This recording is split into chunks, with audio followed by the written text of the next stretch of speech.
magandang hapon po. For now ay wala tayong magawa kundi mag-test ng ating mga lumang radyo. Naka-up yung ating base pero wala tayong marinig. Yung ating alternative stations, ating monitoring station, at yung ating mga units na defective.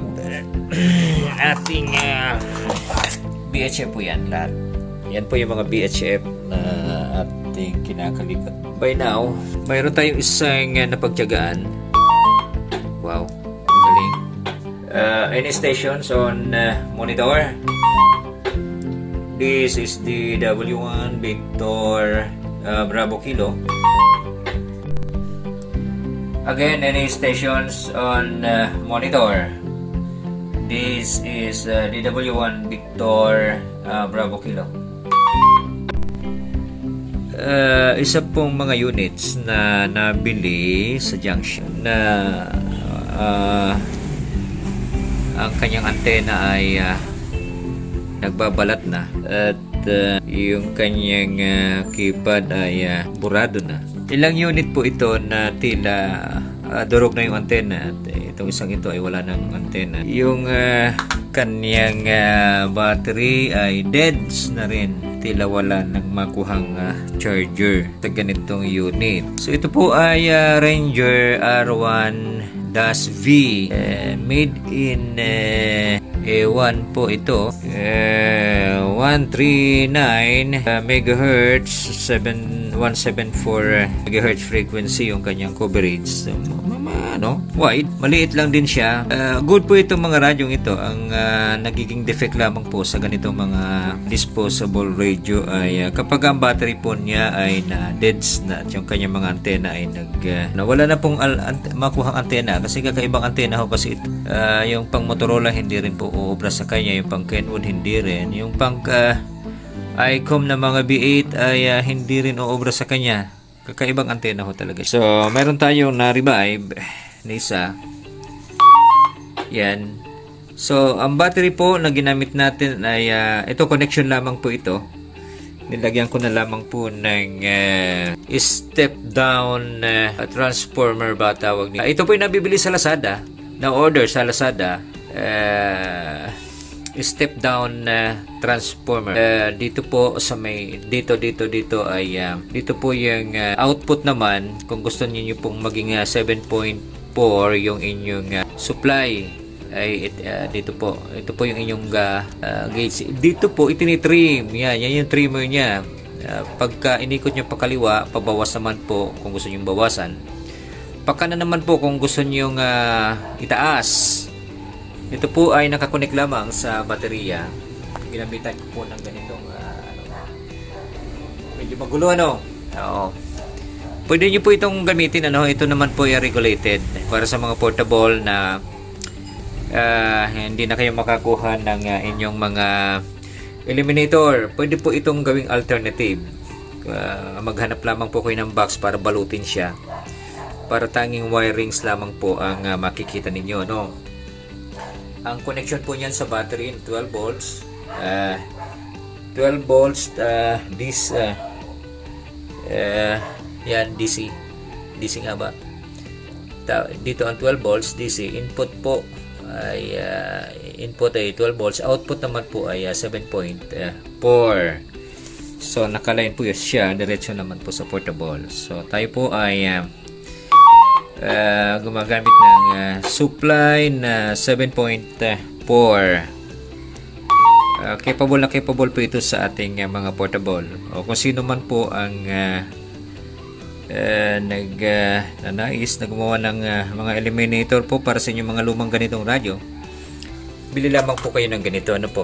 So sa mga lumang radyo naman po na ating nakulimbat, ano bang tamang termino? Nakule. Sa junk shop ay nakapagbuo tayo ng ilang units. Ito po ay magagamit ng ating mga team kung sakali man at meron kayong buhayin po natin yung pagraradyo kasi ang pagraradyo po ay sadyang bahagi at sadyang kaakibat at kasama sa pagsusuot ng ating mga uniforme, meron po ditong DEDS na ICOM B80E na sayang naman, pero Alam ko ito ay maayos pa. Kaunting clean up lamang sa loob. Wala lang tayong panahon para kalikot ng ganyang kaliliit na mga unit na. So, yan po lamang yung aking naging activity by today para i-reactivate yung mga portables na po pwede pa ho nating magamit. Yung ating mga computers technically ay ayan, yung ating pang-program sa ating mga unit na po.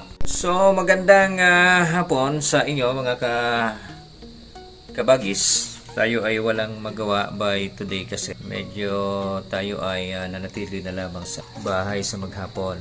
Sinadya kong i-monitor yung ating radio station pero wala. Sa ngayon parang tila wala nang nagraradyo. Mayroong isa ko narinig kanina taga 5 station. Send ko sa yung video. Yun o, talaga Pumagi na yan para kilo na. Pero hindi mo kukunin. Video lang, tingin ka lang. Bagwes, itong unit mo ng Ranger R1B, may power naman siya. Ayan o. Magandang pa speaker niya. Kaya lang, wala siyang transmit. Meron transmit pero bagwes itong second na Ranger R1B mo. Yun, may transmit. Good. Yun. Ito. Yan, malakas ang transmit niya. Tingnan natin yung kanya receive. Yan. May receive. Malakas. Malakas ang receive niya. 1, 2, 3, 1, 1, 1, 1, 1. Ay. So, good ito. Good. Ito yung pangatlong radyo na Ranger 1B mo. Yan. Maganda. Yan. Maganda na speaker na ano mo. Tignan naman natin kung may transmit. Yun. Meron.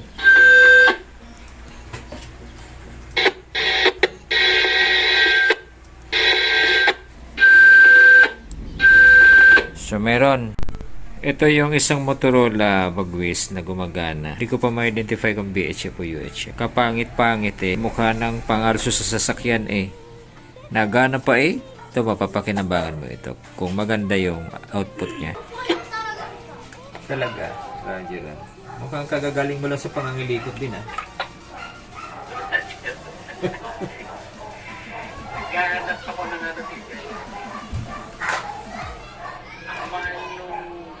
link ng sale. Yung ano niya, yung patch. Oo, nasa 7,000 na nga Yung kailan lang, tanda ka pa kay Tito Paping sa communication yata Oo naman po. Sa una ako doon. Kasi nung magkakilala tayo, wala pa talagang scan Wala pa. Pabuhay pa lang. Tulad yun sa Marikina. Oo, kasunod-sunod na yan. Doon tayo nakita na accurate pala ang pagraradyo. So, 3 scan na, no? Ito na, nasundan na ng DX1 EBM. Kailangan na lisensya, marami na Opo. Kaya hindi ko talaga makakalimutan yung paglutang ng dahil ang lolo ko ay nag-O1 ng ganang taon. Pagkatapos, pinapunta ako doon dahil kinakailangan na may lisensya yung sa lolo ko na radyong gagamitin sa Iriga. Kaya ang ginamit ko, yung lisensya ko doon. Kaya ako napapunta ng Iriga. Yan, may breaker, pakipull out. Breaker, go ahead mo. Take it po yung breaker. Dinig. Ayan ang tangkasera.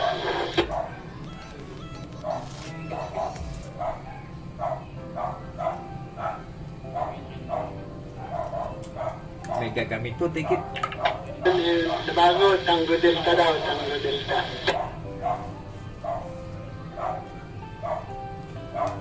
Tango Delta daw, si Belmont. Tito Guillermo yata yun.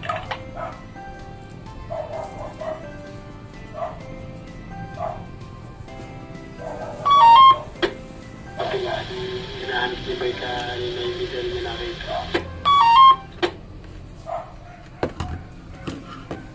Well, kwentuhan naman tayo sa ibang panahon at sarap alalahanin yung mga nakaraang kasaysayan.